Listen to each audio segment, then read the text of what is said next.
গঙ্গায় ভাসিয়ে দিয়েছি। আমরা আর কিচ্ছু চাই না, কিচ্ছু না, শুধু যেন যে করেছে তার যেন চরম থেকে চরমতর শাস্তি।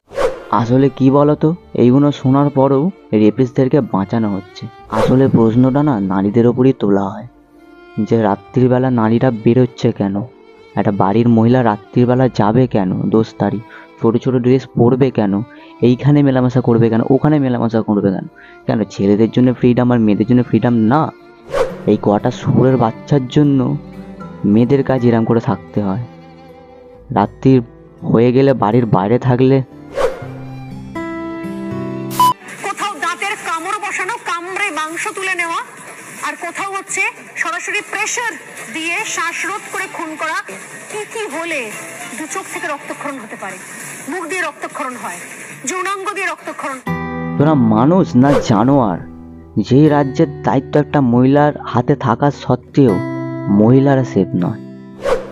আজকে যাকে নিয়ে কথা বলছি তাকে প্রথম ধর্ষণ করে তাকে খুন করে ফেলা হয়, আবার রেপিস্টদেরকে বাঁচানোর জন্য তার প্রমাণগুলো নষ্ট করে দেওয়া হয়। গোটা রাজ্য জুড়ে, গোটা কলকাতা শহর জুড়ে, এমনকি বিদেশেও উই ওয়ান্ট জাস্টিস অর্থাৎ তিলোত্তমার জন্য উই ওয়ান্ট জাস্টিস চেয়েছিলেন। যে মুহূর্তে তারা এখানে শান্তিপূর্ণ বিক্ষোভ করছিলেন, তখন একদল দুষ্কৃতী আজকে এই এমার্জেন্সি বিল্ডিংয়ে একতলায় ঢুকে, আমরা দেখতে পাচ্ছি যে এমার্জেন্সি বিল্ডিংয়ের সেই ছবি কিভাবে তছনছ চালানো হয়েছে, সেই ছবি আমরা আপনাদের দেখাচ্ছি TV9 বাংলার দর্শকদের। রেপিস্টদের বাঁচানোর জন্য তার পরিবারকে বলা হয় এটা একটা সুসাইড, তারপর হসপিটাল কর্তৃপক্ষ থেকে। रोते हुए मुझे वो लिपटती है और कहती है कि सब कुछ खत्म हो गया। मैंने कहा क्या हुआ?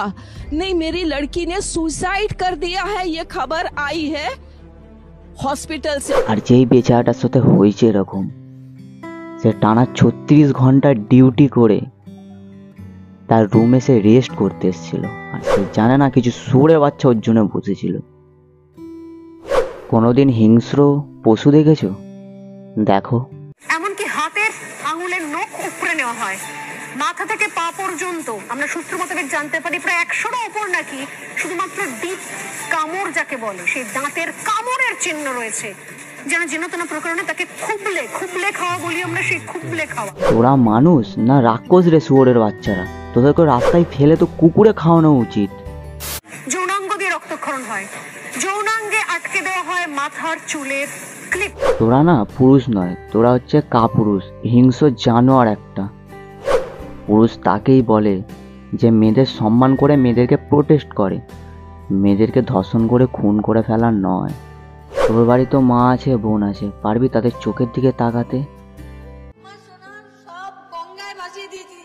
আমরা আর কিচ্ছু চাই না, কিচ্ছু না, শুধু যেন যে করেছে তার যেন চরম থেকে চরমতর শাস্তি হয়। আমাদের এই এমন রাজ্য, আমাদের রাজ্যের রানী দুর্গাপুজোতে প্যান্ডেলে 50,000 টাকা করে দিতে পারছে, অনায়াসে ধর্ষণ হয়ে যাওয়া মেয়েদের বিচারটুকু দিতে পারছে না। उन बच्ची का शरीर में कोई कपड़ा नहीं था, पैर दोनों राइट एंगल में मिला गया, राइट एंगल में एक पांव बेड के इस तरफ, एक पांव बेड के इस तरफ मिला गया।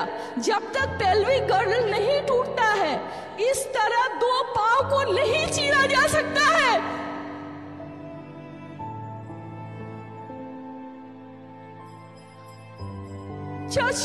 चश्मे को कूटा गया, जिसकी वजह से आंखों से खून निकल गया।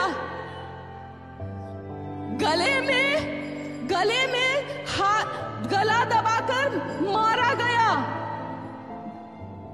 আসলে কি বলতো, এইগুলো শোনার পরেও রেপিস্টদেরকে বাঁচানো হচ্ছে। আসলে প্রশ্নটা না নারীদের ওপরই তোলা হয়, যে রাত্রিবেলা নারীরা বেরোচ্ছে কেন, একটা বাড়ির মহিলা রাত্রিবেলা যাবে কেন, দোস্তারি ছোটো ছোটো ড্রেস পরবে কেন, এইখানে মেলামেশা করবে কেন, ওখানে মেলামেশা করবে কেন, কেন ছেলেদের জন্য ফ্রিডম আর মেয়েদের জন্য ফ্রিডম না? এই কটা শুয়োরের বাচ্চার জন্য মেয়েদের কাজ এরম করে থাকতে হয়। রাত্রি হয়ে গেলে বাড়ির বাইরে থাকলে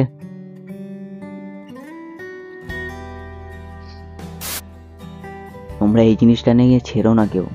সব মহিলাদেরকে বলছি, একদম ছেড়ো না, নিজেদেরকে কম ভেবো না কোনো। তোমরা পারলে অনেক কিছুই পারবে। আর সেই সব মহিলাদেরকে বলছি, ভোটের আগে যারা খুব মানে দেখা যাচ্ছিল এইখানে সেইখানে। আজকে কোথায় সেই মেয়ে অভিনেত্রীদের কি বলছি, আজকে কোথায়? যদি একটু লাল লজ্জা থাকে, যাও ওই মেয়েদের গুলোর পাশে গিয়ে দাঁড়াও। এসে আমি একটা কথাই বলবো, তোমরা বলো না আমরা নারী, আমরা সব পারি, তোমরা এইটাও করে দেখাও।